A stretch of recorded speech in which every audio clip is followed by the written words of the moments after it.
ये आपका स्वागत है। मैं विवेक बिंद्रा, मोटिवेशन स्पीकर और बिजनेस कोच। थोड़ी एनर्जी तेज है। आज बात करूंगा सरदार मिल्खा सिंह की। इस वीडियो के बाद जिंदगी में आपका फोकस कभी घटेगा नहीं। याद रखिए, सरदार मिल्खा सिंह कोई रेस में तेज नहीं थे, वो भागते तेज नहीं थे। उनकी सफलता का कारण था उनके पास ना हर बार कोई ना कोई गोल था। पहली बार सरदार मिल्खा सिंह क्यों जीते? इसलिए नहीं जीते कि भागते तेज थे, इसलिए जीते क्योंकि उनको दूध का गिलास चाहिए था। कोच बोला उनको, ओए फटीग माफ हो जाएगा और एक्स्ट्रा डाइट के लिए बड़ा गिलास दूध का मिलेगा। रेस में भाग नहीं पा रहे थे, पेट में दर्द हो गया, नीचे गिर गए। दोस्त बोला, ओए भागो और दूध मिलेगा। और दूध दूध दूध दूध दूध दूध दूध दूध दूध दिमाग में ना एक क्लियर फोकस आ गया था। ये फोकस बड़ी कमाल की चीज है जी। फटीग छोड़ करने दूध मिलेगा, दूध। जिधर आपका फोकस है आप वही बन जाते हैं।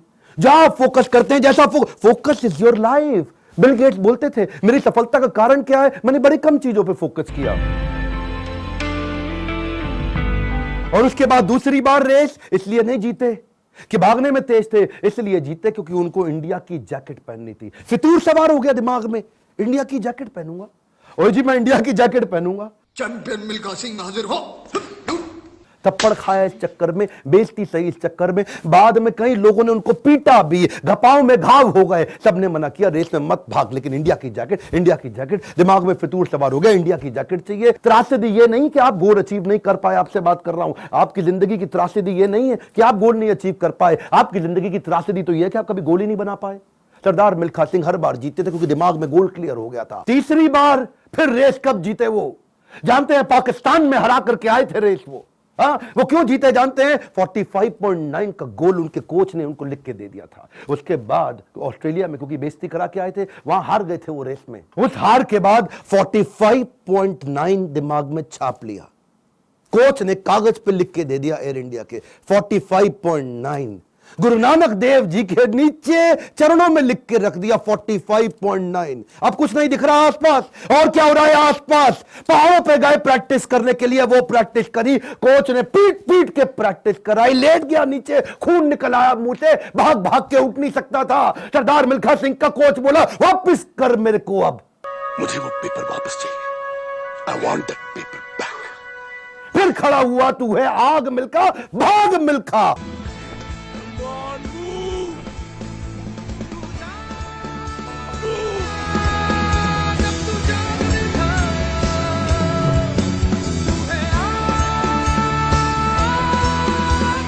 मेरा आपसे क्वेश्चन है, आपका 45.9 क्या है?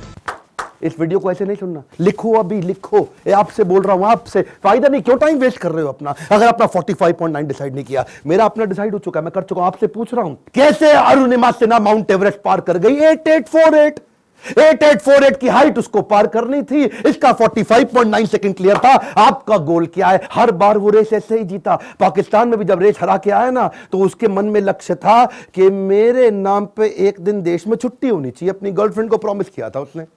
तू देखना बीरो, एक दिन तेरे मिल्खा के नाम पे भी छुट्टी होगी।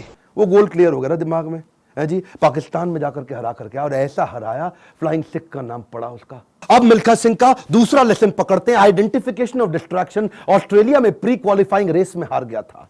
जानते हैं क्यों? क्योंकि ऑस्ट्रेलिया पहली बार गया था, गोरी गोरी मेमे देखी थी, डिस्ट्रैक्शन हो गया। उसको शाम को पार्टी में ले गए और वहां पे गाना गाने लगे, वुलमुल वुलमुल वॉन्डर, वुलमुल वुलमुल। ओए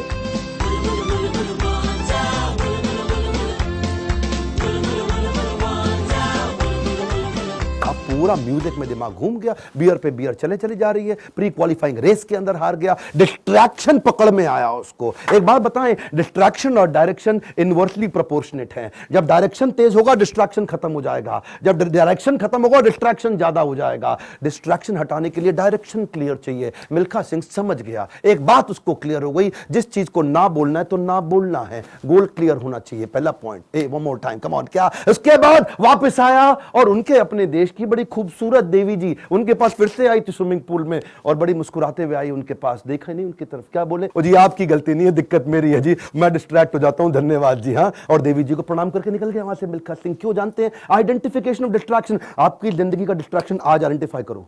इस वीडियो को देख के टाइम वेस्ट नहीं करना, लिखना है। लिखिए, कम ऑन आपसे बोल रहा हूं, आज लिख लो डिस्ट्रैक्शन क्या है। आज बड़ा डिसीजन लेना है आपको। अपने नो सोशल मीडिया रिचुअल्स बना लो। सोशल मीडिया कितना यूज करना है वो आप पहले ही डिसाइड कर लो। एक ट्वीट, एक ईमेल, एक नोटिफिकेशन, एक शेयर चैट, एक टिकटॉक का गाना, ऐसा ऐसा करके। पिछली बारी बताया था ना आपको नेपाल वाले वीडियो में, तेरी प्यारी प्यारी अखियां,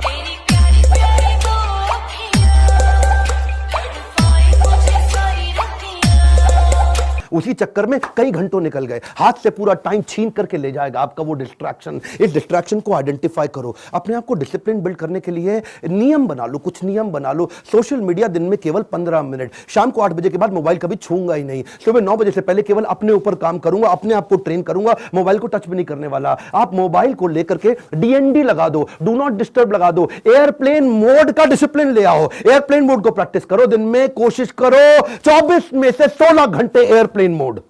अगर इस प्रकार की प्रैक्टिस बिल्ड कर ली, आ जाएगा समाधि का फोकस। आज मिल्खा सिंह ने यही किया, डिस्ट्रैक्शन आइडेंटिफाई किए, किसी को डिस्ट्रैक्ट नहीं करने दिया। फाइनल रेस से पहले पाकिस्तान में सामने वाले का कोच बोला, मिल्खा सिंह तुम्हारी आखिरी रेस साबित हो सकती है।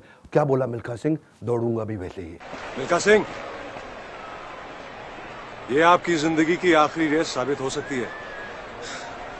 दौड़ूंगा भी वैसे ही। बिल्कुल डिस्ट्रैक्ट नहीं हुआ। उन्होंने सो कई बार डिस्करेज किया, डिस्ट्रैक्ट नहीं हुआ। अब ना लड़कियों से डिस्ट्रैक्ट हुआ, ना ओपोनेंट से डिस्ट्रैक्ट हुआ, भयंकर फोकस, जीत गया। तीसरा रूल मिल्खा सिंह का, रेज योर स्टैंडर्ड। एक कम ऑन, क्या तीसरा लेसन? Raise your standard. पहले मिल्खा सिंह जब रेस के लिए भागता था, बनियान निचोड़ता था मग्गे में, बाद में बनियान निचोड़ने लगा बाल्टी में। इतना पसीना निकाल दूंगा कि बाल्टी में निचोड़ूंगा। बदल दिया जी, मग्गे से पहुंच गया बाल्टी। Raise your standard. आप आज जो भी कर रहे हैं, come on, keep improving yourself. Prove नहीं करना है, इंप्रूव करना है। Continuous improvement. कम ऑन, क्या continuous improvement? Regular practice, solid discipline. कोई भी लक्ष्य इंसान के प्रयासों से बड़ा नहीं है।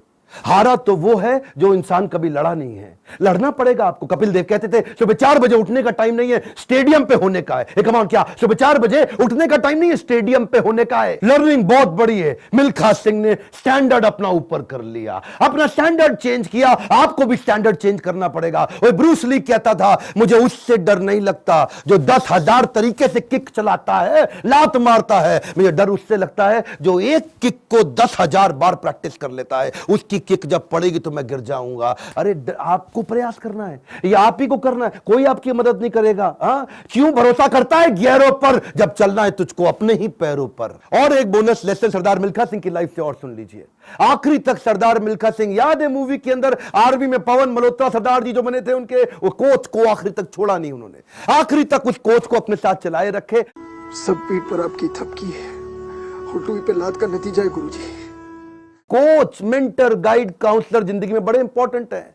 हमेशा बोलते रहे सरदार मिल्खा सिंह, और मैं 80 में 77 रेसे जीत गया, लेकिन सारा क्रेडिट दूंगा अपने कोच को और इंडियन आर्मी को जिसने मेरे को बंदा बनाया है। बड़ा इंपॉर्टेंट है जी लाइफ के अंदर, कौन सा कोच और कौन सा काउंसलर जो आपको सिखाता है, जिससे आप सीखते हैं। ऐसे ही कई कोच काउंसलर में लेके आया हूं अपने एवरीथिंग अबाउट एंटरप्रेन्योरशिप प्रोग्राम में। इसके बारे में खोल के बोलूंगा। क्यों? दुनिया का सबसे अफोर्डेबल प्रोग्राम, इससे कम पैसों में इससे पावरफुल प्रोग्राम कभी दुनिया में हो नहीं सकता। आपको पैसों की जरूरत पड़ती है अपने बिजनेस के अंदर, HDFC के केकी मिस्त्री वाइस चेयरमैन हमारे साथ आ गए हैं आपको सिखाने के लिए। आपको लोन चाहिए अपने बिजनेस के अंदर, निर्मल जैन। कौन है निर्मल जैन? IIFL के चेयरमैन, इंडिया इन्फोलाइन के। वो आकर के आपको हमारे साथ में सिखाएंगे कि मार्केट से पैसा कैसे लेके आया जाए। आशीष चौहान, बॉम्बे स्टॉक एक्सचेंज के vice chairman, CEO, managing director, वो आकर के आपको हमारे साथ सिखाएंगे कि बॉम्बे स्टॉक एक्सचेंज में कंपनी को लिस्ट करने के स्टेप्स क्या हैं। बॉम्बे स्टॉक एक्सचेंज में कंपनी का नाम लेके जाना आपकी बहुत मुश्किल काम नहीं है। आज अगर आपकी बहुत छोटी कंपनी है, 2 करोड़ का भी टर्नओवर है, 50 लाख का भी टर्नओवर है,